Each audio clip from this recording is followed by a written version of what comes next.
So hey guys, welcome back to another video of Z dynasty and I hope कि तुम लोग बहुत ही ज्यादा अच्छे और मजे में होगे। वीडियो में आगे बढ़ने से पहले कहना चाहूंगी कि अगर इससे पहले का एपिसोड अभी तक चेकआउट नहीं किया है तो पहले जाओ और जाके उसे देख लो, वरना यहाँ तुम्हें कुछ समझ नहीं आने वाला। और अगर तुमने देख लिया है तो बिना किसी देर के आज की इस वीडियो को शुरू करते हैं। सो होम प्लीज, जैसा कि हमने लास्ट एपिसोड में देखा था जहाँ पे फाइनली ज़ेफन ने उस इविल मैनिफेस्टेशन को हरा दिया था, जिस वजह से ब्लड डिवोरिंग बीट की पावर पूरी तरीके से सप्रेस हो जाती है। साथ ही यहाँ पर जो मास्टर पाउजी होते हैं वो भी अब इससे आजाद हो जाते हैं, लेकिन वहाँ पर उनकी मौत भी हो जाती है। इसी के साथ हम देखते हैं कि ज़ेफन ने अपने अंदर चल रहे उस हेट्रेड को भी हरा दिया था और उसे खुद के ऊपर कंट्रोल हासिल करने नहीं दिया। इसी के साथ ज़ेफन उस मेंशन से बाहर आ जाता है और फिर वो अपने एक नए सफर की शुरुआत कर देता है। और आगे सो होमीज, हमारे इस एपिसोड के स्टार्टिंग में हम किनियन सेक्ट के बाहर का सीन देखते हैं, जहाँ पर जितने लोग भी उस ग्रेट वॉर में मारे जा चुके हैं सभी को यहाँ पर श्रद्धांजलि दी जा रही थी। साथ ही यहाँ पर उनके लिए सभी लोग प्रे भी करते हैं और हम देखते हैं कि सभी लोग बहुत ही ज्यादा उदास थे, क्योंकि यहाँ पर इन लोगों ने अपने बहुत से साथियों को खो दिया। यहाँ पर हम देखते हैं कि सभी की आंखें नम होती है और वो लोग अपने मन ही मन उन बहादुर लोगों को श्रद्धांजलि दे रहे थे। इसी के साथ हम देखते हैं कि ड्रैगन पीक का लीडर जो है वो उन सारे इटर्नल हीरोज को रिस्पेक्ट देने के लिए उन सभी के नाम पर एक लंबी चौड़ी स्पीच भी देते हैं, जहाँ पर उनके बारे में हमें बहुत कुछ बताया जाता है। इसी के साथ हम देखते हैं कि जो ड्रैगन पीक का लीडर है वो सभी से कहने लगता है कि हमारे ये जो इटर्नल हीरोज हैं अब इनके लिए हमें उस रिचुअल को स्टार्ट करना होगा। और हम देखते हैं कि वो सभी को पोजीशन लेने का ऑर्डर देता है, जिसके बाद यहाँ पर जितने पीक लीडर्स थे और जितने एलाइड डिसाइपल्स थे और जितने कोर डिसाइपल्स थे, ये सभी लोग अपनी अपनी पोजीशन लेकर उन सभी के सामने उन्हें रिस्पेक्ट देते हुए ग्रीट करते हैं। इसी दौरान यहाँ पर पीछे से गेट खुलने की आवाज आती है और हम देखते हैं कि किनियन सेक्ट का लीडर दाऊज़ान यहाँ पर मौजूद था और उसके हाथ में वही स्प्रिट टैबलेट मौजूद था, जिसे देखकर ड्रैगन पीक का लीडर भी इसके बारे में उससे पूछता है, लेकिन वो बिना किसी को आंसर किए आगे बढ़ने लगता है और कहने लगता है कि आखिर ये स्प्रिट टैबलेट इतनी ज्यादा ब्लैंक क्यों है, इसमें कुछ भी मेंशन क्यों नहीं है। यहाँ पर एलाइड डिसाइपल समेत सभी का यही सवाल होता है, लेकिन किसी को भी कुछ नहीं पता कि आखिर मास्टर दाऊज़ान के दिमाग में क्या चल रहा है। लेकिन यहाँ पे हम ज़ेंग को देखते हैं, जहाँ पर उसका चेहरा साफ बयां कर रहा था कि आखिर ये स्प्रिट टैबलेट किसका है। तभी हम देखते हैं कि रूसी की जो मास्टर होती है वो यहाँ पर दाऊज़ान को रोकते हुए कहती है कि सेक्ट लीडर, आप जो करने जा रहे हैं ये हमारे प्रोटोकॉल के खिलाफ है, आप उन्हें एंसेस्टर हॉल के साथ नहीं रख सकते। जिस पर मास्टर दाऊज़ान की सटक जाती है, वो अपनी पावर की ओर अगर रिलीज करते हुए कहता है कि क्या हो अगर मैं फिर भी ये चीज करना चाहूँ, क्या तुम में से किसी के पास दम है कि मुझे यहाँ पे रोक सको। अब यहाँ पर हम देखते हैं कि सबकी बोलती बंद हो जाती है। वही दूसरी तरफ हम ज़ेफन और फाशियान और बाकी लोगों को देखते हैं जो कि माउंटेन टॉप पर पहुंच जाते हैं और फाशियान ज़ेफन से कहने लगता है कि ये वही वैली है जहाँ से सब कुछ शुरू हुआ था। और तभी फाशियान उससे कहने लगता है कि ज़ेफन, मेरे ख्याल से तुम्हें हमारे साथ चलना चाहिए, हम तुम्हें इस रास्ते पर गाइड करेंगे। अब यहाँ पर हम देखते हैं कि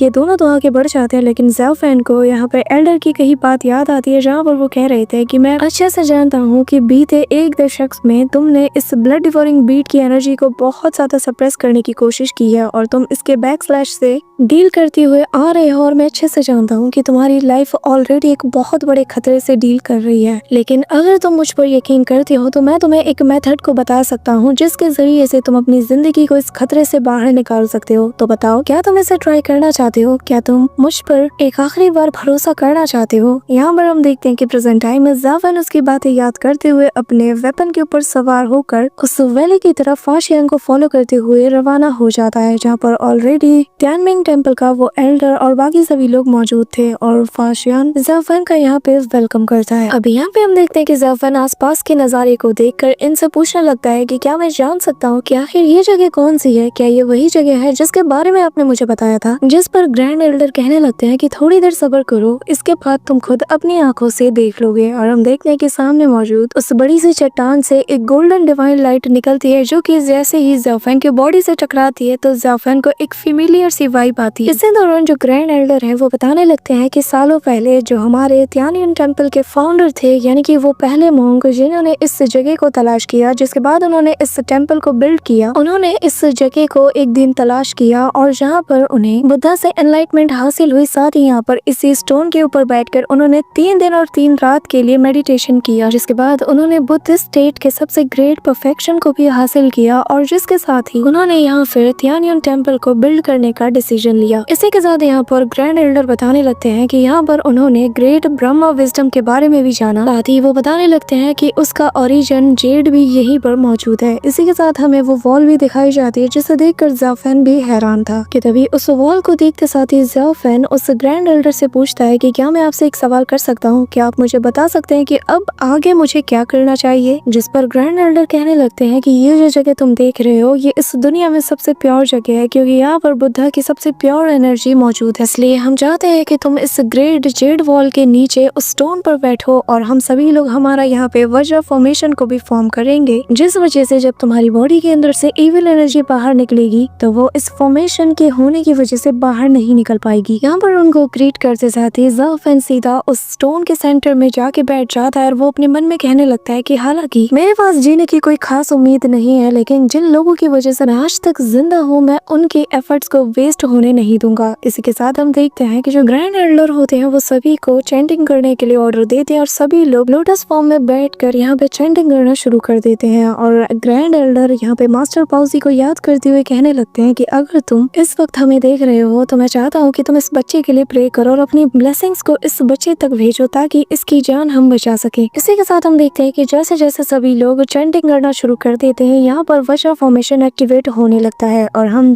ज़ाओफेन के आसपास बहुत बड़े बड़े बुद्धा स्टैचूज को भी देख पाते हैं जिनके ऊपर से गोल्डन लाइट्स निकल रही थी। और फिर ये सभी लोग आपस में कंबाइन होकर एक डिवाइन शील्ड को क्रिएट करते हैं जिसके वजह से ज़ाओफेन के चारों तरफ एक बहुत ही पावरफुल बैरियर बन जाता है। कि तभी हम फाशियान को भी देखते हैं जहाँ पर वो प्रे करते हुए कहता है कि उम्मीद करता हूँ कि मेरा दोस्त बिल्कुल सही सलामत हमारे पास वापस लौट आए। इसी के साथ हम देखते हैं कि ज़ाओफेन भी यहाँ पर मेडिटेट करना शुरू कर देता है और हम उसके सी ऑफ कॉन्शियसनेस में एक हल्की सी हलचल होते हुए देखते हैं जहाँ पर उसकी बॉडी के अंदर मौजूद वो ब्लड डिवोरिंग बीट की पावर एक्टिवेट हो जाती है, जिस वजह से ज़ाओफेन को मेडिटेट करने में अब दिक्कत होने लगती है। इसी दौरान हम देखते हैं कि उसकी बॉडी से इतनी इंटेंस अमाउंट में इविल एनर्जी बाहर निकलती है कि जिस वजह से वज्र फॉर्मेशन में भी क्रैक बनने लगते हैं, लेकिन ज़ाओफेन फिर भी उससे फाइट करने में लग जाता है। कि तभी जब ज़ाओफेन को कहीं भी उम्मीद नजर नहीं आती तभी उसके सी ऑफ कॉन्शियसनेस में उससे वही वज्र फॉर्मेशन का सील दिखाई देता है, जिसकी गोल्डन लाइट से यहाँ मौजूद वो रेड फॉग हटने लगता है और ज़ाओफेन का सारा अटेंशन उस गोल्डन लाइट की तरफ पहुंच जाता है, जिस वजह से उसे याद आ जाता है कि आखिर वो यहाँ पर किस लिए आया था। लेकिन अगले पल हम देखते हैं कि ज़ाओफेन के अंदर जो इविल एनर्जी थी वो उस फॉर्मेशन को सप्रेस करने में लग जाती है और वो अपनी पावर से उस फॉर्मेशन पर अटैक कर देता है, जिस वजह से बाहर जितने भी मॉन्क्स मौजूद थे वो सभी लोग उस वज्र फॉर्मेशन के पीक लेवल की पावर का यूज करना शुरू कर देते हैं, जिस वजह से हम ज़ाओफेन के सी ऑफ कॉन्शियसनेस में देखते हैं जहाँ पर वो फॉर्मेशन और ज्यादा स्ट्रॉन्ग बन जाती है। पर उसमें से बहुत से बड़े बड़े जायंट पाम्स बाहर आते हैं जो कि ज़ाओफेन की तरफ तेजी से बढ़ने लगते हैं, जिसे देखते साथ ही ज़ाओफेन अपने पावर का यूज करके उन पाम अटैक्स को डिस्ट्रॉय करना चाहता था, लेकिन अगले ही पल वो पाम अटैक ज़ाओफेन से जा टकराती है, जिस वजह से उसका जो वेपन था उसमें भी हलचल होती है और ब्लड डिवोरिंग बीट जो कि इस वक्त ज़ाओफेन की बॉडी में मौजूद था उस सिंगल पाम अटैक की वजह से उसके मुंह से बाहर निकल जाता है